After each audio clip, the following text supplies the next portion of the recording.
On today's recap of Undercover Boss, we'll be taking a look at two interesting episodes, and for the very first time in the history of Undercover Boss, one of the employees gets offered breast implants. This is Texas, so the bigger the better.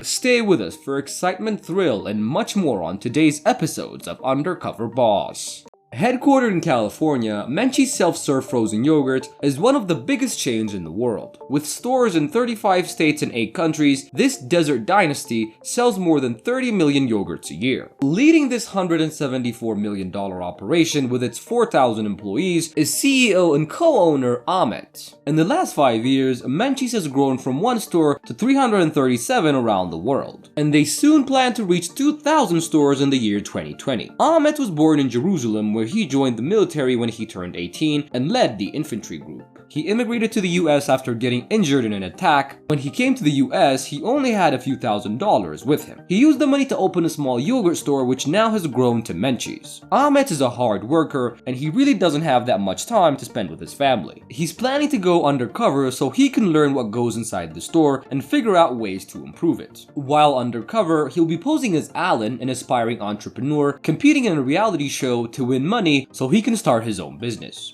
For his first job, he travels to Seattle, Washington, where he meets with the shift leader, Dylan, who makes him button up his shirt as soon as he gets in. He then shows him how to clean the yogurt machines and encourages him to be more enthusiastic about his work. Later, Ahmet learns that Dylan had to quit college because he didn't have enough money to pay for it. The next day, Ahmet travels to Booney Lake, Washington to work with another shift leader, and there he meets Drew, and as soon as he meets her, Ahmet notices that Drew's not really that enthusiastic about doing her job. She then gives him all the cleaning jobs and watches him perform without giving him any directions. Ahmet is confused on how to do the job, so he decides to use the skills he learned from his last job. Later, he sees Drew making another employee tie her shoe, and then they go to the kitchen to slice up the fruits, but she tells him to do all of it because she doesn't like cutting fruit. As he doesn't know how it should be done, Ahmet asks if she can show him once on how to do it, but she didn't want to get her hands dirty, so she gives him this vague instruction verbally. As he was peeling a mango, the two start talking, and Drew reveals that she doesn't like working at Menchies and explains that pretty people shouldn't have to do anything. And she also tells him her plan to marry a rich guy that will just provide her with everything she wants.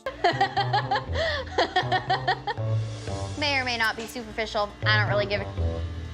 And outside, we see Drew making fun of Ahmet while he was still working in the kitchen.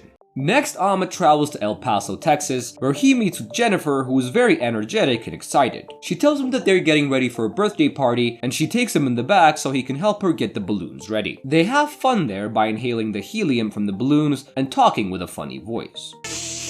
Hi, welcome to Menchies. She then teaches him how to greet the customers, and the customers come shortly after, and Ahmet does what he was taught pretty well. Later, he wears the Menchies mascot suit to entertain the kids. For his last job, Ahmet travels to California again to work in the cow farm. This is the location where all the milk is made for their yogurt. He meets with Francisco, who takes him to the place where they collect the cow's milk, and he teaches him how to plug the machine to the cow that milks them. They then go outside and he teaches him how to check if the cows are healthy, which includes sticking their hands in the cow's rectum to check for things like diarrhea. They then go to a pregnant cow, and Ahmet helps him deliver the calf. One more, beloved, one more. There. It's a boy. After this amazing and weird experience, Ahmet's undercover time has now come to an end, and he invites his employees to a farm to reveal his true identity. First in was Drew, and Ahmet didn't hold any of his punches with her, as he tells her that she was the only person that he's encountered that he didn't like. But Drew defends herself by saying that she was joking, and he then tells her that he thought of firing her, but he is willing to give her another chance if she improves herself.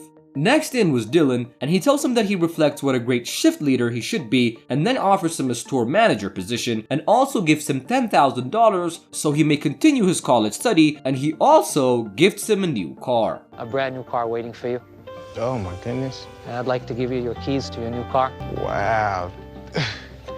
Next in was Jennifer, and he tells her that he loves her active energy and offers to pay for a family vacation for her. And he also gives her another $25,000 to pay for her tuition. Last in was Francisco. He tells him that his day with him was inspiring and offers him a full paid family vacation to the Bahamas, and then gives him $30,000 for his own personal use. In the week since, Drew is no longer working for Menchies and is now pursuing a career as a professional dancer. Dylan's new car has allowed him to spend less time on the road and more time with his family. Jennifer is busy working at Menchies and earning her teaching degree while planning her family vacation. And lastly, Francisco's lifelong goal of sending his children to college is finally being realized. Headquartered in Austin, Texas, Bikini Sports Bar and Grill is a fast-growing restaurant chain known for its scantily clad waitresses, its focus on sports, and its food. Overseeing this $25 million a year company is founder and CEO Doug Guller.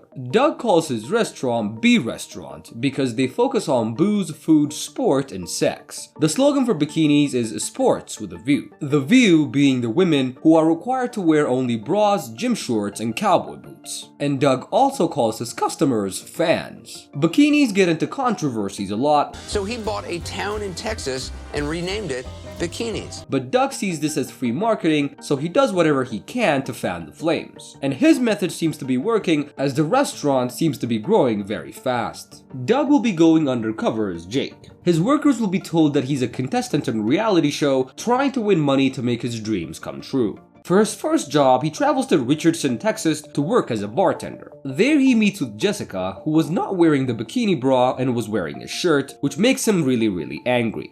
So does bartenders don't have to wear bikinis?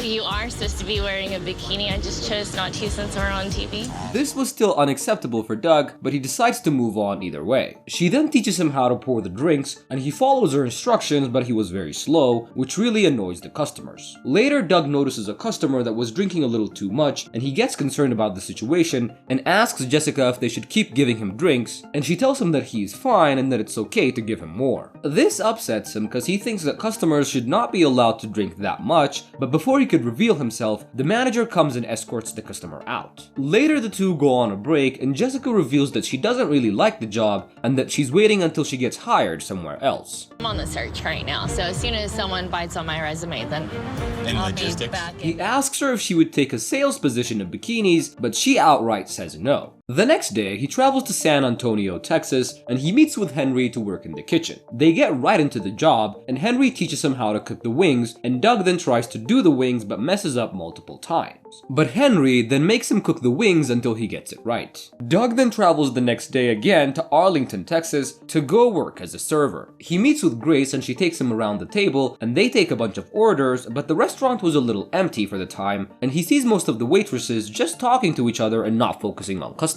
Later, the two go on a break, and Grace reveals that she had to leave multiple jobs because the management was very disrespectful. Next, he travels to Dallas, Texas to work with the manager, Megan, and we see Megan has a better relationship with her workers, and the customers also like her. Jake follows her lead and does some tasks, and later, a problem arises when two of the waitresses leave without finishing their shift. What makes this worse for Doug is that this happens a lot of the time, and waitresses quit frequently. Megan has been working hard to keep her waitresses and actively recruits others since it's very hard to get a good waitress to work in bikinis. This comes as a shock for Doug as he realizes that not a lot of people want to work in bikini restaurants. And finally, Doug's undercover time has come to an end, and he invites his employees to the first bikini restaurants to reveal his true identity. First in was Jessica, and he tells her that he had a disappointing experience with her, and he explains that he didn't like her not wearing the bikini top and not wanting to work in bikinis for long, and he then tells her that she's not right for bikinis and fires her on the spot.